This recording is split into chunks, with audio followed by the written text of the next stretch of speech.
Salut tout le monde, on se retrouve aujourd'hui pour parler de la saison 2 de la série La Brea qui est maintenant disponible sur Netflix. Et cette fois-ci, dans cette vidéo, il n'y aura pas de partie sans spoiler, donc si vous n'avez pas vu la saison 2 de La Brea, eh bien vous risquez d'être spoilé. Il s'agit de la suite directe de la saison 1, et au début j'étais totalement perdue. Alors ça arrive puisque entre deux saisons, on peut très bien avoir oublié la saison précédente, ce n'est pas pour rien qu'il y a des récaps généralement au début d'une saison. Et là, il y a un récap, mais je l'ai trouvé super court et il ne m'a absolument pas du tout aidé à ne pas être perdu en fait en début de saison 2. Pourtant j'ai vu la saison 1 il n'y a pas si longtemps que ça. Surtout que dès le début ça enchaîne, on n'a vraiment pas de temps à perdre, donc ça parle de tous les personnages, de toutes les histoires, ça essaie en fait de nous remettre dans la situation actuelle, mais en fait moi ça m'a juste totalement perdu parce qu'il y a vraiment trop de personnages, trop de prénoms. Bref, les deux premiers épisodes je les ai littéralement subis, mais je me suis accrochée parce que c'est une série que de base j'adore, donc je me suis dit c'est pas grave, les deux premiers épisodes je vais être perdue et après par la suite ça ira mieux. Alors que ça ne m'arrive jamais, généralement je me souviens des saisons précédentes où le récap est largement nécessaire, là ce n'était pas le cas, bref j'étais un peu dégoûtée. Mais ce qui est assez frustrant en fait c'est que j'ai envie de voir la suite, j'ai envie de voir la saison 3 alors que je ne peux pas vraiment dire que j'ai apprécié la saison 2, voire même je l'ai pas aimée en fait. On va commencer avec les points positifs, même si je pense que ça va être plutôt rapide. J'aime bien l'univers et j'aime bien l'histoire globale. Les trous qui mènent à des époques différentes, je trouve que c'est super intéressant, j'adore l'idée. Et le fait qu'on ait cette nouvelle époque 2070 et donc la technologie qui va avec, et qu'au final c'est à cause de 2070 qu'on a les trous, je trouve ça super intéressant. Et le fait aussi qu'on a l'explication que en 2070 ça va pas bien et qu'on a besoin du coup de retourner dans le passé pour essayer de sauver le futur, c'est assez cool. On retrouve aussi tous les personnages de la saison 1 avec quelques nouveaux mais très peu, et au final il n'y a plus les personnages chiants qu'on avait en saison 1, ce sont des personnages qui ne sont plus aussi énervants, ils ont évolué, bref, du coup ça fait que j'apprécie tous les personnages, il n'y en a pas un que je déteste, donc c'est plutôt bien. Et c'est vrai que j'aime bien aussi le fait qu'on ait beaucoup de questions morales, et toujours la même question de est-ce qu'on sauverait sa famille ou des milliers voire des millions de personnes. On a aussi parfois la question de est-ce qu'on reste à l'époque où l'on est et on essaye du coup d'y survivre, d'y vivre, de s'y installer, ou est-ce qu'on essaye de rentrer à notre époque. Avec d'ailleurs Levi qui décide de rester en 88 et je suis très contente qu'on le retrouve 10 ans après pour lui, parce qu'au moins ça fait qu'il a refait sa vie, il a eu une femme, il a eu un enfant, donc on n'a plus vraiment le triangle amoureux, qui était d'ailleurs un peu chiant, donc je suis assez contente que ce triangle disparaisse. Et là je pense que j'ai à peu près abordé tous les points positifs que j'ai pu voir dans cette saison 2, et là on va aborder les points négatifs, et malheureusement il y en a beaucoup, donc je vais essayer d'aller vite quand même, parce que j'ai pas envie de passer 15 ans à détruire cette série que pour autant j'ai adoré en saison 1. Déjà, on ne peut faire confiance à personne, mais vraiment à personne, surtout parmi les nouveaux personnages. Et quand on croit qu'on peut finalement faire confiance à un personnage parce qu'il nous l'a plus ou moins prouvé, bah en fait non. On ne peut faire confiance ni à la mère, ni au père, ni à la scientifique,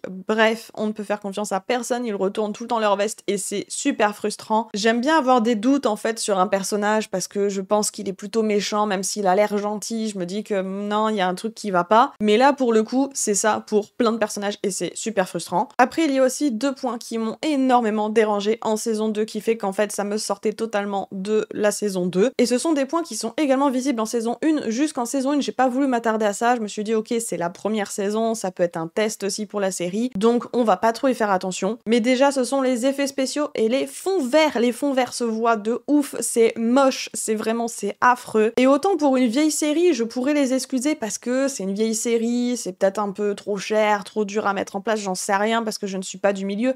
Autant là, la saison est sortie en 2022, donc à un moment donné, là c'est juste moche en fait. Et si on oublie vraiment tout la post-prod, il y a quand même quelque chose qui me dérange, c'est que les personnages sont tout le temps propres. En saison 1, je pense que j'en ai pas parlé dans la vidéo, vraiment j'ai fait abstraction de ça, je me suis dit ok, c'est pas grave, ils sont un peu propres, bon c'est pas grave, tant pis. Mais là franchement, je n'ai vu que ça, surtout qu'à un moment ils travaillent à la mine, ils sont nickel. Les cheveux sont toujours impeccables, il y a toujours des belles boucles, des beaux brushings, tout va bien. Et les vêtements, j'en parle même pas, les vêtements sont nickel. Et au mariage, là ça m'a juste mis hors de moi le mariage, parce qu'ils ont trouvé des vêtements nickel pour le mariage. On dirait qu'il y a littéralement un magasin de vêtements qui est tombé dans le trou avec eux, alors que pourtant j'ai eu cette impression qu'il n'y avait que des voitures, mais bon, c'est pas grave. Surtout qu'en plus c'est la guerre en permanence, il y a toujours un combat, une altercation, quelque chose qui fait qu'il y a des blessures, du sang, bref, des vêtements déchirés, mais non, à chaque fois ils arrivent à trouver une superbe chemise toute neuve. D'ailleurs, en parlant des blessures, je peux prendre un exemple concret qui me dérange légèrement, mais c'est parce que je pense que comme je n'ai pas apprécié cette saison 2 et que j'ai vu plein de choses qui m'ont dérangé, c'est vrai que maintenant je m'attarde aussi sur les petits détails qui m'ont dérangé. Mais on a Véronica qui est blessée à la jambe début saison saison 2, puisqu'elle s'est blessée fin saison 1, donc on la voit début saison 2, blessée,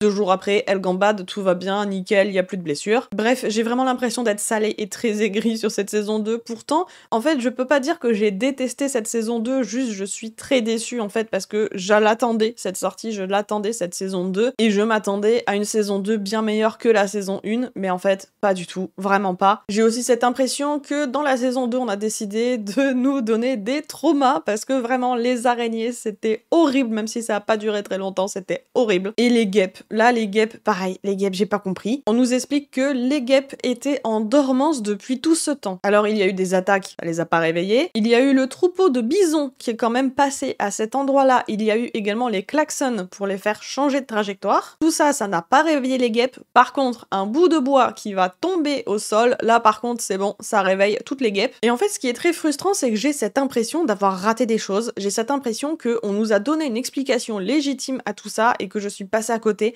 Donc si c'est le cas, n'hésitez pas à me dire en commentaire ce que j'ai raté, parce que vraiment, j'ai trop cette impression d'avoir raté quelque chose. Parce que pour moi, ça ne peut pas être aussi incohérent entre deux saisons, alors que la saison 1 me paraissait globalement cohérente, même si c'est assez compliqué de faire quelque chose de cohérent avec des sauts dans le temps. Mais du coup, là, en saison 2, j'ai l'impression que juste fallait faire une saison 2, on va faire un truc cool, on va pas trop se prendre la tête, on va sortir des araignées parce que personne n'aime les araignées, on va faire réveiller un nid de guêpe parce que ça peut être drôle. Bref, je m'égare, mais voilà, j'ai l'impression d'être passée à côté de quelque chose tellement c'est frustrant. Et après, j'ai l'impression aussi qu'il y a beaucoup de non-dits. Par exemple, vers les derniers épisodes, à un moment, eh bien, les gens, donc les rescapés, si on veut, de la Bréa, disent bah tiens, ce serait peut-être bien que maintenant on pense à plus permanent puisqu'on n'est pas sûr de retourner chez nous. Et là, du coup, à ce moment-là, j'ai eu un petit rire nerveux et je me suis dit mais depuis le temps que vous êtes là, qu'est-ce que vous faites? Parce que, ok, il y a un petit groupe de 6, 8, 10 personnes qui partent assez régulièrement à l'aventure pour essayer de trouver une solution pour retourner à l'époque, à leur époque, mais toutes les autres personnes du campement, ils font quoi de leur journée globalement pour en arriver à cette phrase de « et si on faisait quelque chose de plus permanent ?» Et en fait, j'imagine que c'est une sorte de non-dit de « on essaye de survivre, de faire un potager, de faire des structures, tout ça », mais c'est vrai qu'on n'en parle pas beaucoup, surtout avec l'histoire des guêpes, en fait, ils étaient en train de faire un réservoir, je crois, quelque chose comme ça. Donc j'ai cette impression qu'en fait c'est de la maladresse de ils essayent quand même de survivre, mais là ils se sont dit vas-y on va faire vraiment une sorte de village,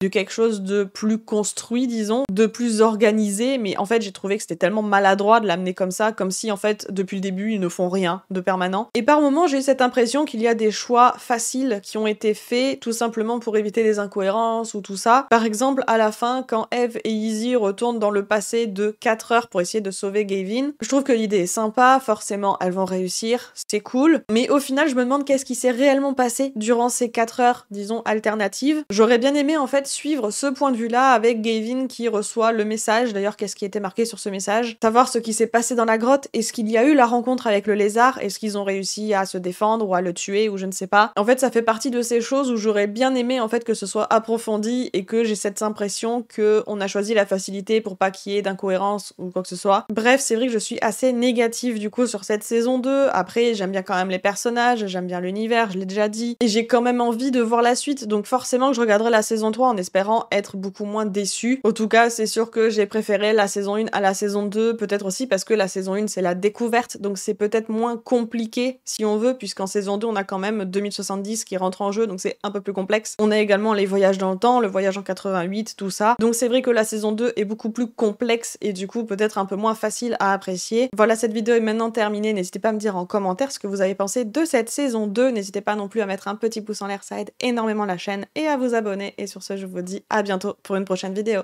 Ciao!